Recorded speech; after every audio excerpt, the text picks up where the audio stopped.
n'ubutegetsi bwa Uganda uno munsi bwashyikirije ubw'u Rwanda umurambo w'umunyarwanda bavuga ko yarasiwe ku butaka bwa Uganda n'abasirikare b'u Rwanda. Muri uwo muhango wabereye ku mupaka wa Gatuna, uwo murambo wakiriwe hari indorerezi z'ibihugu n'imiryango mpuzamahanga itandukanye irimo na ONU. Ibindi kuri iyi nkuru mu bigezweho na mugenzi wacu Ignacio Sebahizi uri muri Uganda. Hagaragaye umwuka mubi mu muhango wo gutanga ibisigazwa by'umunyarwanda bihabwa abategetsi b'u Rwanda ku mupaka wa Gatuna, ubwo ikipe y'abategetsi b'u Rwanda bari bayobowe na meya w'akarere ka Nyagatare Claude Mushabe banze kwinjira muri Uganda ngo bicare aho bari bateguriwe. Bityo intumwa z'ubutegetsi bwa Uganda zari ziherekejwe n'indorerezi kuva mu ambasade atandukanye yo mu Burayi no muri Amerika ndetse n'izo mu bihugu bya Afurika y'Uburasirazuba bagiye aho abanyarwanda bashakaga kugira ngo abe ariho umuhango ukorerwa. Havuzwe amagambo atari make ku mpande zombi ashingiye ku byegeranyo minisiteri z'ibihugu byombi zishinzwe ububanyi n'amahanga zasohoye mu mpera z'icyumweru gishize zivuga kuri icyo gikorwa cyo Uganda yamaganye yivuye inyuma kandi ikacyita igikorwa cy'ubushotoranyi gisuzuguje ubusugire bw'igihugu cya Uganda.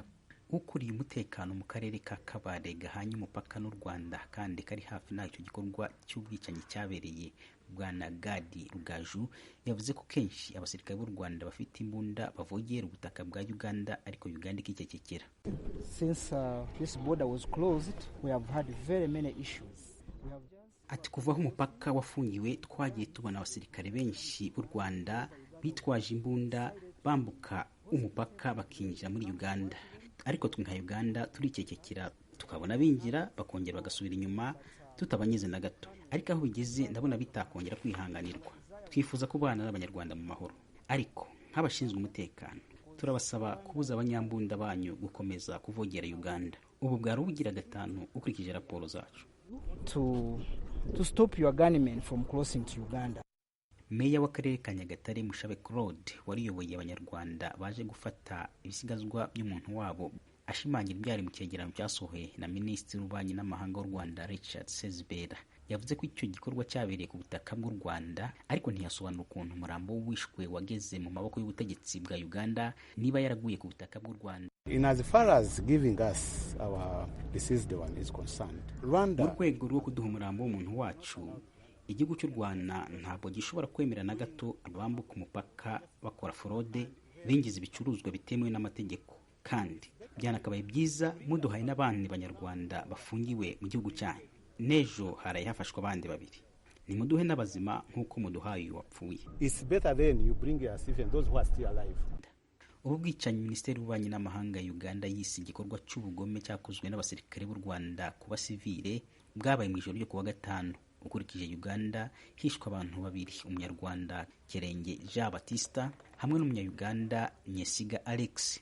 Uwo munyarwanda ageragezaga kwambutsa fraude yarakuye muri Uganda kuri moto, hanyuma arabutswa abasirikare b'u Rwanda arimo kwambuka umupaka mu nzira itemewe n'amategeko asubira inyuma muri Uganda. Nuko abasirikare b'u Rwanda bamukurikira muri Uganda binjira metero zisaga 50 baramurasa kimwe n'umunya-Uganda wari uje kumutabara.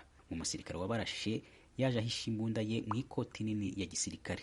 Ariko ukurikije u Rwanda, mu musirikare yahanganye n'umugwi w'abantu bari batwaye fraude baje kwanga kumviriza amabwiriza y'abashinzwe umutekano, ahubwo bakagerageza kubarwanya bakoresheje imipanga, bityo bakaraswa mu gikorwa cyo kwirinda. Hagati aho u Rwanda rwongeye gutunga agatoki Uganda mu gikorwa cyo gushimuta, ruvuga ko abanyarwanda babiri Samvura Pierre hamwe na Habiyaremye Eric bari bashimutiwe hakuriye y'umupaka n'abashinzwe umutekano ba Uganda ubwo bari bambutse umupaka kujya mu muhango wo kwizihiza amavuko y'inshuti yabo muri Uganda. Nyamara ariko igipolisi cya Uganda cyo kivuga ko cyafasha abo bagabo bombi basanzwe ari abasirikare b'u Rwanda bari baje mu gikorwa cy'ubutasi muri Uganda, kandi n'umunya-Uganda bari kumwe akaba yafashwe.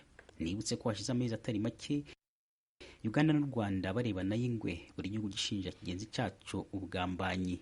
Byaviriyemo ubutegetsi bw'u Rwanda gufunga imipaka yabwo na Uganda no kubuza abanyarwanda kongera guhonyuza ikirenge ku butaka bwa Uganda. Ignatius Bahizi, Ijwi ry'Amerika, Uganda. urakoze cyane Ignatius Bahizi kuri iyo nkuru. Tukiri kuri iyi nkuru yerekeye u Rwanda na Uganda, nk'uko mugenzi wacu abivuze, haravugwa itabwa muri yombi ry'Abanyarwanda babiri bafatiwe ku mupaka wa Uganda ku munsi w'ejo saa 6:30 z'amanywa. Inzego rero z'umutekano z'u Rwanda ziravuga ko bashimuswe n'inzego z'umutekano za Uganda. Mugenzi wacu Geoffrey Mutagoma amaze kuvugana na Mushabe Godfrey, ni umuyobozi w'akarere ka Nyagatare, atangira amubaza uko byagenze. Umwe mu baturanyi yasabye muri abo bantu b'inshuti ze ko baza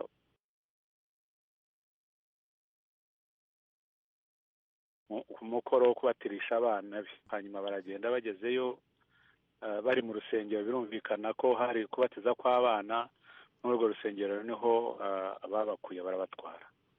Ni ukuvuga ngo bari mu rusengero rwo hakurya muri Uganda? Bari mu rusengero rwo hakurya i Bugande. Batwawe nande? Batwawe n'inzego z'umutekano z'i Bugande. Babashinja iki? Bavuga ko ari iyihe mpamvu itumye babafata? Mu by'ukuri ntabwo twabimenya.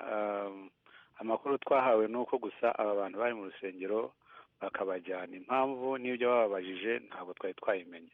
Inzego za Uganda zivuga ko abantu zikunze guta muri yombi ari abantu bakora mu nzego z'umutekano b'u Rwanda, binjira mu buryo butubahirije amategeko abigenga.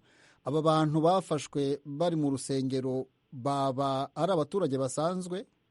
Abaturage basanzwe baturanye, bahana imbibi, ni abaturage baziranye. Urabyumva nawe, umuntu utumira undi akamutumira kuza mu batizo w'abana, kuntu ubuvandimwe bafitanye. Bigomba kuba ari ibintu bikomereye abaturage b'ibihugu byombi, kubera ko u Rwanda rumaze igihe rwaragiriye inama abaturage barwo kutajya muri Uganda, ariko ababo bari babirenzeho baragenda. Bari babirenzeho nibyo. Ni nayo mpamvu natwe tugomba gukomeza ubukangurambaga kugira ngo abantu bumve yuko koko kwambuka i Bugande ari ikintu kibashyira mu kaga. Nibyo koko u Rwanda natwe ubwacu twakomeje kubwira abantu ko badakwiye kwambuka, kandi ntabwo ari ukuvuga ko batambuka, ahubwo bagomba kwambuka banyuze mu nzira zemewe. Ariko ni inama mu by'ukuri bagiriwe, nta nubwo babujijwe kwambuka, ariko ni inama bagiriwe yo kutambuka, kubera yuko igihe cyose iyo bambutse nyine bagirirwa nabi. Nawe urabibona rero icyabaviriyemo icyo ari cyo. Ariko ni inshingano yacu nk'ubuyobozi gukomeza kubwira abaturage bacu ko tubagira inama y'uko badakwiye kwambuka mu buryo ubwo ari bwo bwose. Hari n'indi nkuru irimo kuvugwa muri iki gihe Uganda, nanone ngira ngo ni muri ako karere kanyu muyobora. Uganda ivuga ko mwarasiye abaturage babiri, umwe w'umunyarwanda undi w'umugande ku butaka bwayo. Ibyo bifite ubusobanuro?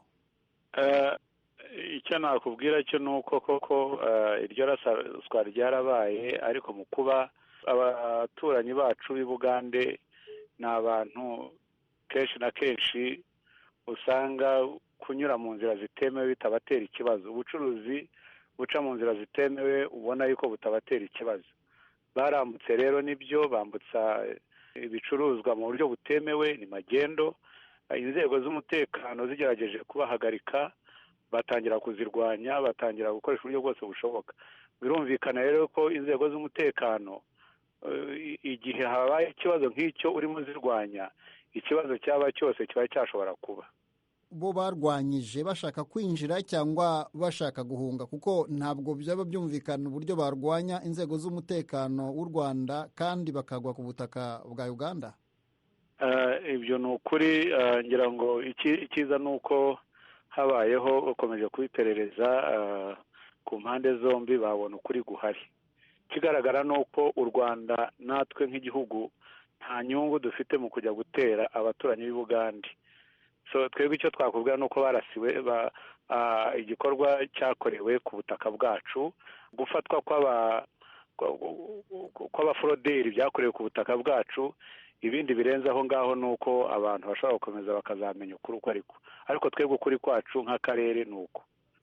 Iyo urebye ibivugwa na Minisiteri y'Ububanyi n'Amahanga y'u Rwanda ukareba ibivugwa na Minisiteri y'Ububanyi n'Amahanga ya Uganda, usanga bemera ko hari ibibazo, ariko bakavuga bati tuzayoboka inzira y'ibiganiro, tuzashyiramo imbaraga kugira ngo turebe uburyo bunyuze mu mahoro bwo gukemura ibibazo dufite hagati y'ibihugu byacu. Ariko wareba ukuri ko birimo kugenda, ukabona abaturage bararaswa, ukabona abandi barashimutwa, mwe muri aho bibera, mwe muhana imbibi n'icyo gihugu, murabona hari amahirwe y'uko ibyo bintu bizatungana? icyo nakubwira cyo ni uko uburemere igihugu cy'abaturanyi biba bwahaye kino kibazo butandukanye n'uburemere abaturage babona. Abaturage ni abaturage baturanye, ni abaturage babanye neza. Ikibazo cyabaye barakibonaga, bazi uko cyagenze. Abaturanyi rero b'Abagande nta kibazo na kimwe bafite. Abantu n'uyu munsi barakora imirimo yabo nta kibazo na kimwe. Abanyarwanda nuko ntabwo wabona yuko hari ikibazo cyateye imitima ihangayitse, kuko bazi ukuri kw'ibintu uko kuba kumeze ku mipaka yacu. turamushimiye rero. ni umuyobozi w'intara w'akarere ka Nyagatare, ni Mushabe Godfrey, yaganiraga na mugenzi wacu Jeffrey Mutagoma. turabashimiye kuri icyo kiganiro bagiranye.